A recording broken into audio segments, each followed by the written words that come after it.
এত মানে দোলাইতেছেন কা, আপনি এত খুশি হইতেছেন কা? খুশি অর্থ কিছু নেই, আপনি খুশি হলে তো বিপদ।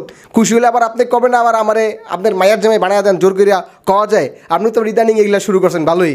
হ্যাঁ দর্শক, কথা বলছিলাম আমাদের জুবায়ের আহমেদ তাসিফ এবং আব্দুল খালেক শরীয়তপুরি ডিগবাজি, ডিগবাজি না সরি, আব্দুল খালেক শরীয়তপুরি চাপাবাজি সাহেব, চাপাবাজিও না, আমি জানি আমার এই ভিডিওটা আব্দুল খালেক শরীয়তপুরি সাহেব দেখতে পারে। শরীয়তপুরি সাহেব একের পর এক বিতর্কিত কর্মকাণ্ড করিয়ে যাচ্ছে, সর্বশেষ তিনি সর্বমহলে একটা আলোড়ন সৃষ্টি করলো কীভাবে জুবায়ের আহমেদ তাসিফকে তিনি তার মেয়ের জামাই বানায় নিল। কিন্তু মূলত কাহিনীটা কি সেখানে? বা ইফতারের দাওয়াত দেওয়া কেউ কেউ জোর করে ধরে বিয়ে করে দেয়। আর জুবায়ের আহমেদ তাসিফ কেডা? আপনারা সবাই কিন্তু জুবায়ের আহমেদ তাসিফকে চিনেন, একজন উদীয়মান একজন বক্তা, তরুণ একজন বক্তা, যিনি বর্তমান সমাজে ভালো একটা আলোচনায় আছে। বর্তমানে দেখছিলাম যে তিনি সিলেটের যারা বর্ণাঢ্য ফ্যামিলি আছে, সিলেট সহ তিনি কিশোরগঞ্জ গেছিল, মেবি কুড়িগ্রাম গেছিল, কয়েকটা জায়গায় তিনি গেছে অসহায় মানুষের সামনে মানবতার ফেরিওয়ালার মতো তিনি কাজ করতেছে। তো এই সময় তার উপরে যে ঝড়টা যাচ্ছে, সে ঝড় নিয়ে অনেকে আবার মজাও নিচ্ছে। আমি আজকে আপনাদের জন্য কয়েকটা লজিক নিয়ে কথা বলবো। এই লজিকগুলোর যদি আপনারা আমাকে মানে এর উত্তরগুলো দিতে পারেন, আমাকে একটু দিবেন এই প্রশ্নগুলার। দেখেন, জুবায়ের আহমেদ তাসিফ তিনি বর্তমান সময়ের একজন জনপ্রিয় একজন বক্তা, জনপ্রিয় একজন আলোচক বর্তমান বাংলাদেশের সমাজে, বাংলাদেশের প্ল্যাটফর্মে। এই সময়ে তার টাকা আছে, তার জনপ্রিয়তা আছে, তার যৌবনও কিন্তু আছে। এখন কিন্তু তিনি একটা যুবক। এখন যদি আপনি দেন বা আমি বলি বা আপনি আমাকে যদি বলেন না কেন, তাহলে কিন্তু এই সময়ে বিয়ের প্রস্তাব কেউ দিলে এটাতে স্বাভাবিকভাবেই কিন্তু রাজি হওয়ারই কিন্তু কথা। কিন্তু যে মুরব্বী এই কাজটা করছে, সেই মুরব্বী তার 8 বছরের মেয়েকে জুবায়ের আহমেদ তাসিফের কাছে নাকি বিয়ে দিবে। কিন্তু তার আগে তিনি কেন যাচাই করে নাই কোনো কিছু? বা এখানে কি জুবায়ের আহমেদ তাসিফের কি বাবা মা কি যেখানে উপস্থিত ছিল? না, জুবায়ের আহমেদ তাসিফের বাবা মা এখানে উপস্থিত ছিল না। রিসেন্টলি একটি কল রেকর্ড ভাইরাল হয়েছে, যে কল রেকর্ডে জুবায়ের আহমেদ তাসিফ একজন সাংবাদিকের প্রশ্ন উত্তরে এই সমস্ত বিষয়গুলো বলেছি যে তাকে জোর করে সেখানে বিয়ে দেওয়া হয়েছিল তার অনিচ্ছাকৃতভাবে। আমি আজকে আপনাদেরকে সংক্ষিপ্তভাবে খান সাহেব, আমাদের সকলের বিনোদন বন্ধু খান সাহেবের একটি পোস্ট আজকে আপনাদেরকে আমি পড়ে শোনাবো। একটু ধৈর্য সহকারে খান সাহেবের পোস্টটা একটু শুনবেন। তিনি লেখছে এখানে, বিয়ে শাদী কোনো ছেলে খেলা নয়, বিয়ে শাদী কোনো ছেলে খেলা নয়, সারা জীবনের একটা বিষয়। এমনকি কোনো লুডো খেলাও নয় যে ইফতারের দাওয়াত দিয়ে এনে বললাম চল দাইনটা খেলেই নেই। এটা কোনো লুডো খেলা নয় যে বিস্তারে দাওয়াত দিয়ে দাইন খেলবেন, ঠিক আছে?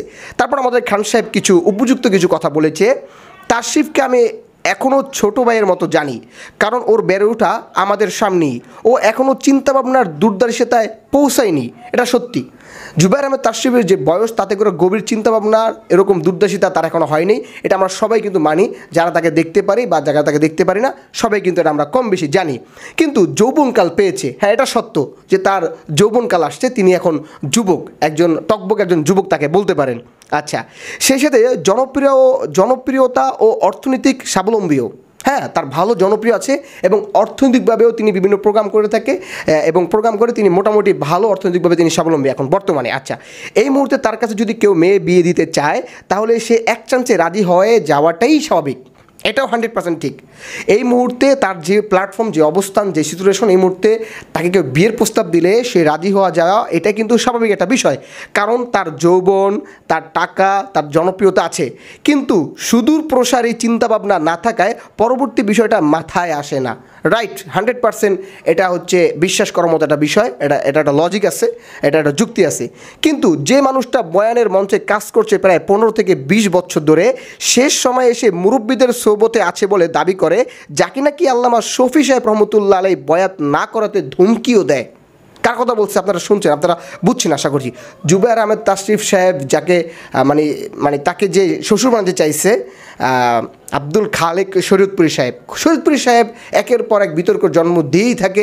এইখানে এখন এক কথা বলে, একটু পরে গিয়ে আবার আরেকটা কথা বলে, তার কথার কোনো আগামা নাই। এখন আপনারা অনেকে এই জুবায়ের আহমেদ তাসিফ সাহেবের হেটার্স থাকতে পারেন, আর এখানে আব্দুল খালেক শরীয়তপুরি সাহেবের পক্ষপাতিত্ব নিয়ে অনেক কথা বলতে পারেন, হ্যাঁ পারেন, কিন্তু যুক্তি রেখে কথা বলবেন। তবে হ্যাঁ, এক হাতে তালি বাজে না, এটা আমিও বিশ্বাস করি, কিন্তু তালিটা কেন দু হাতে বাজলো এটা কিন্তু ভালোভাবে দেখার বিষয়। এখন আমরা অনেক কিছু জানার জন্য অধীর আগ্রহে রয়েছি। আর আরেকটি বিষয় দুঃখজনক দুঃখজনক হলো সত্য যে জুবায়ের আহমেদ তাশরিফ সাহেবের যে পেজগুলো ছিল ফেসবুক পেজ, এই পেজগুলো একের পর এক কিন্তু নষ্ট করে দেওয়া হচ্ছে।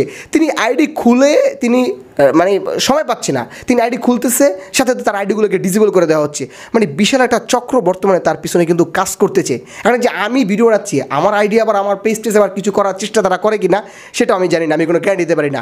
সর্বোপরি আমি বলবো জুবায়ের আহমেদ তাশরিফ সাহেব দেশের একজন সম্পদ, অর্থাৎ আলেম সমাজের একজন সম্পদ, একজন তরুণ বক্তা। তাকে এইভাবে ছোট না করলেও কিন্তু পারতেন আব্দুল খালেক শরীয়তপুরী সাহেব, ঠিক আছে? শরীয়তপুরী সাহেব কিন্তু এই কাজটা না করলেও কিন্তু পারতেন। একের পর এক আপনি কেন এরকম কাজ করে যান, আপনি আসলে মূলত কী বোঝাতে চান সেটা আসলে আমরা বুঝি না, বাট আমরা ঠিক বুঝি না, আপনার রকটা ঠিক আমরা ধরতে পারি না, আপনি মূলত কোন দলে বা আপনি কোন দিকে হাঁটেন, কী করেন এটা আমরা বুঝতে পারি নাই। দর্শক, আশা করি আপনি আমাদের মেসেজটি বুঝতে পেরেছেন। আপনারা আমরা ভিডিওটি এখানে শেষ করছি, ইনশাআল্লাহ আবারও পরবর্তী অন্য ভিডিওতে দেখা হচ্ছে। আজকের মধ্যে পর্যন্তই সকলে ভালো থাকবেন এবং সুস্থ থাকবেন, বিদায় নিচ্ছি। আসসালামু আলাইকুম রহমতুল্লাহি ওয়া বারাকাতুহু।